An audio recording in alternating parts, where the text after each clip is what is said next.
Disentri. Bapak Ibu sekalian, Selamat pagi. kami dari mahasiswa Universitas Medan akan melakukan penyuluhan atau pendidikan kesempatan tentang apa itu disentri. Mungkin sebagian Bapak Ibu belum tahu apa itu disentri. Mungkin sebagian Ibu ada yang sudah tahu, tapi mungkin berdasarkan. Baik, sebelumnya perkenalkan saya Eka Nurul sebagai moderator. Ada Dr. Setiai, Sylvia, dan Sabrina Mungkin itu sebagai penyanyi. Dan Nurhalisa dan Dewi Satria sebagai dokter. Sebelumnya kami akan membagikan leaflet. Di situ sudah tertera apa itu gejala, data-data lain. Coba teman-teman Dewi Satria.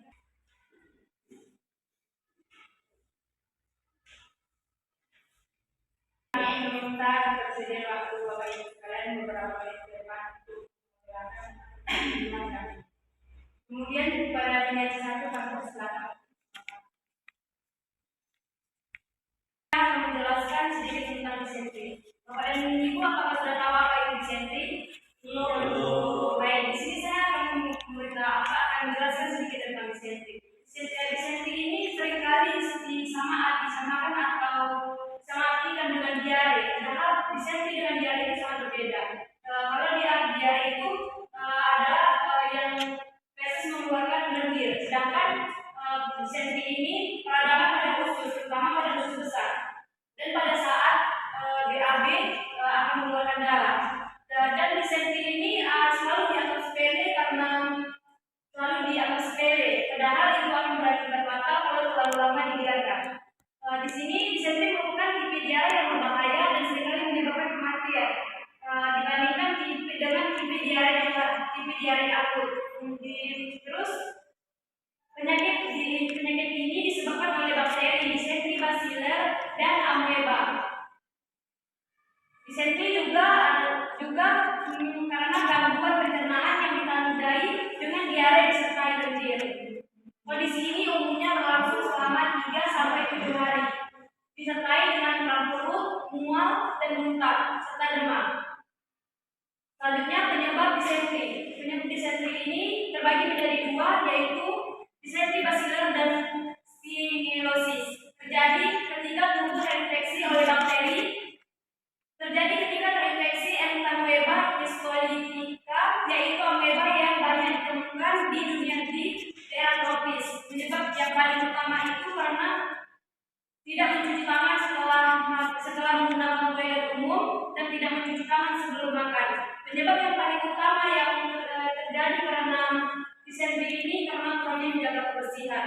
Karena saat kita selesai menggunakan toilet umum itu sebaiknya kita mencuci tangan apalagi saat makan. Karena disentri ini juga terjadi karena kurangnya menjaga kebersihan. Dan selanjutnya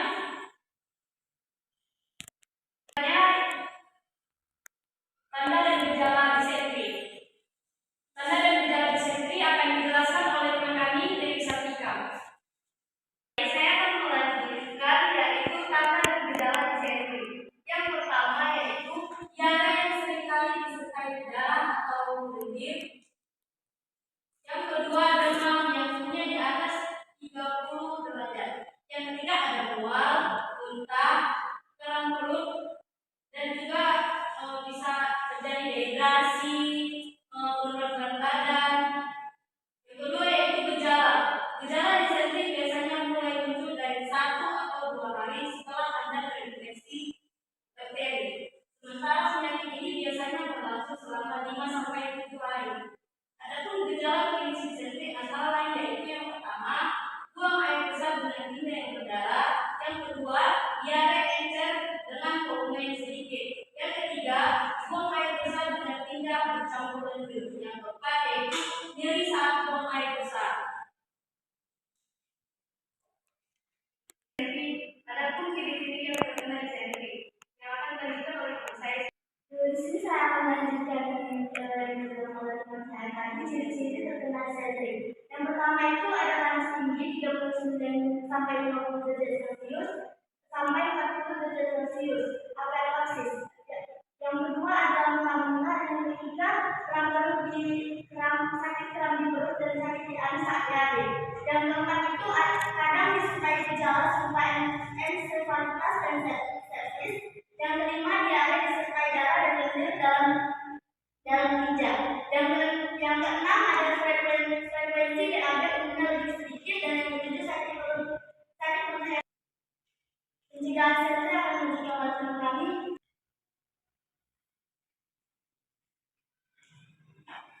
Oke, perlu Bapak Ibu ketahui bahwa disentri itu adalah penyakit menular. Oleh karena itu ada bagian kita harus melakukan pencegahan.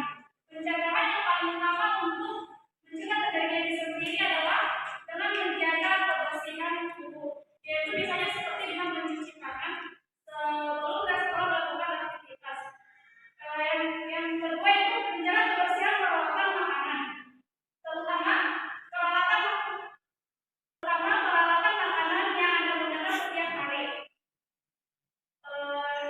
Dan Bapak Ibu juga harus membiasakan diri untuk langsung mencuci peralatan makanan yang baru digunakan agar tidak menjadi tempat berkembang biakan bakteri. Yang kedua yaitu pastikan makanan dan minuman selalu higienis. Misalnya itu apabila Bapak dan Ibu memasak makanan, maka itu harus dimasak sampai matang agar untuk menghindari terjadinya virus di dalam makanan tersebut. Kemudian yang ketiga yaitu untuk memastikan kamar mandi secara teratur. Kamar mandi yang kotor itu rentan terjadinya virus, bakteri, parasit, dan jamur. Oleh karena itu, Bapak dan Ibu itu membersihkan kamar. Kemudian yang terakhir itu dengan membatasi kontak fisik dengan pemilihan disentri.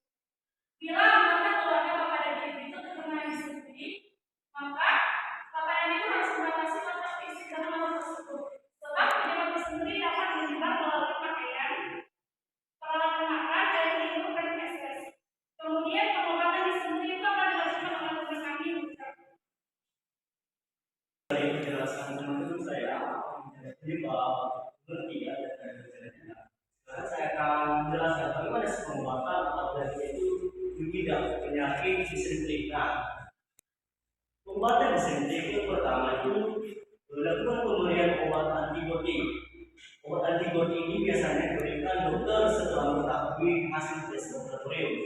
Nah, konsumsi jenis obat ini bertujuan untuk membasmi bakteri penyebab disentri. Namun, jika pengidap disentri tersebut menunjukkan gejala-gejala, biasanya dia akan langsung disarankan mengonsumsi antibiotik sebelum menerima hasil laboratorium.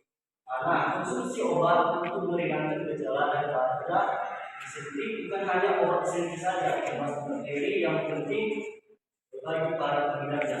Nah, konsumsi obat untuk meringankan gejala disentri juga sangat dibutuhkan agar kondisi fisik kembali prima. Maksudnya kembali prima ini agar kondisi si pasien yang mengalami disentri ini agar pulih kembali. Nah, kemudian dokter biasanya memberikan resep paracetamol untuk menurunkan daripada demam atau bismut subsalisilat untuk mengatasi kram perut yang dialami oleh pasien disentri. Nah, selanjutnya itu kedua dapat juga mengonsumsi oralit. Maksudnya oralit ini berupa obat yang dikasih di bawah lidah. Nah, oralit memang bukan obat disentri utama yang mampu menangkal daripada bakteri, namun oralit berfungsi meminimalkan risiko dehidrasi pada pengidap daripada disentri. Nah, terutama jika penderita mengalami muntah dan buang air besar berkali-kali, ada baiknya mengonsumsi oralit sebagai salah satu langkah penanganan daripada penyakit disentri. Nah, selanjutnya itu bagi menambah asupan daripada makanan bergizi. Nah, wabah disentri tentu membuat sistem imun dan sistem kekebalan tubuh menjadi lemah. Jadi, bukan hanya obat disentri saja yang dibutuhkan agar kita sembuh, namun pengidap disentri juga wajib mengonsumsi daripada makanan bergizi dengan porsi seimbang. Asupan makanan bergizi akan membantu daripada meningkatkan sistem kekebalan tubuh secara alami.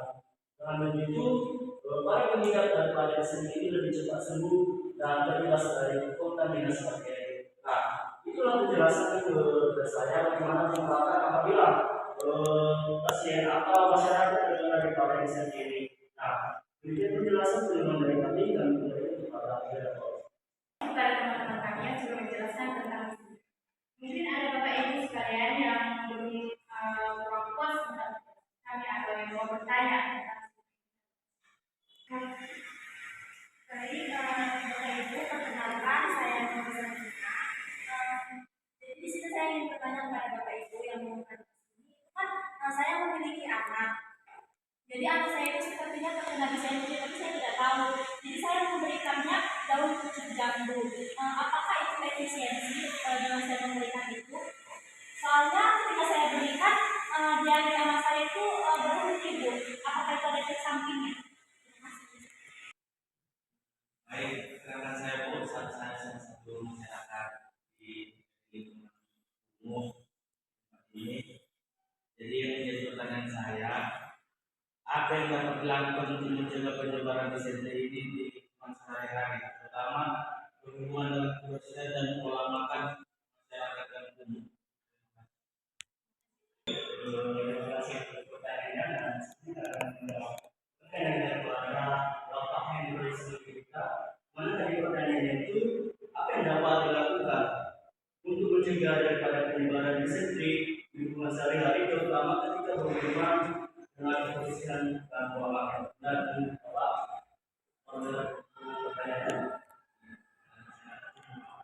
Nah, adapun pencegahan yang dapat dilakukan oleh masyarakat dalam lingkungan sehari-hari untuk mencegah daripada disentri ini, yang pertama itu selalu mencuci tangan dengan air dan sabun. Yang kedua itu terutama sebelum makan, memasak, menyiapkan makanan setelah buang air besar serta mengganti narkoba itu harus mencuci tangan. Nah, seperti yang saya bilang tadi itu, langkah yang harus dilakukan itu pencegahan itu yang pertama itu pertama mencuci tangan dengan air dan sabun.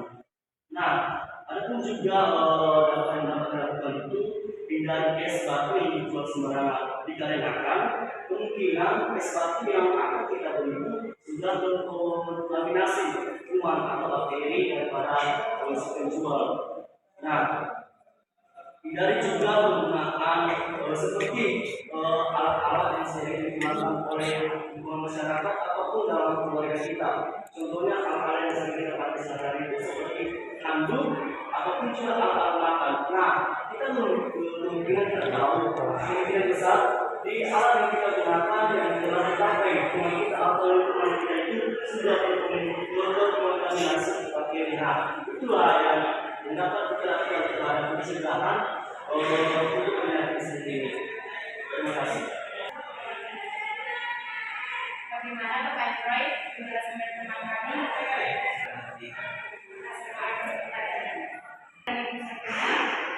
Tadi di anak ibu mengalami yang bisa dibilang itu sentri, dan ibu memberikan daun pucuk jambu. Ya itu juga memang di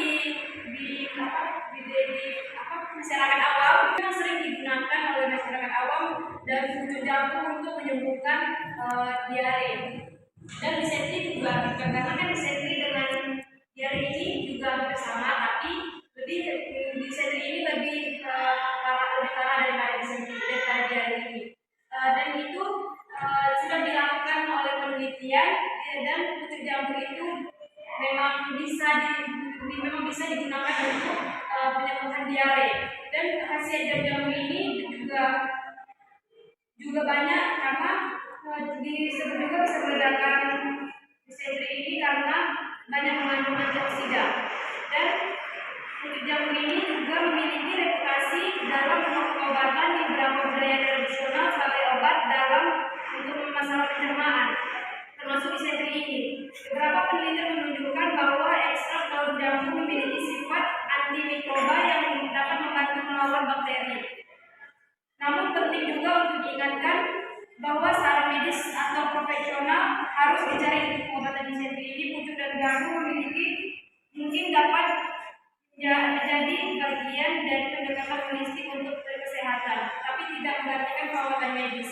Memang bisa juga digunakan untuk pengobatan yang disentri tadi, tapi ibu juga tidak boleh lari dari medis. Bagaimana dengan Ibu Sakina?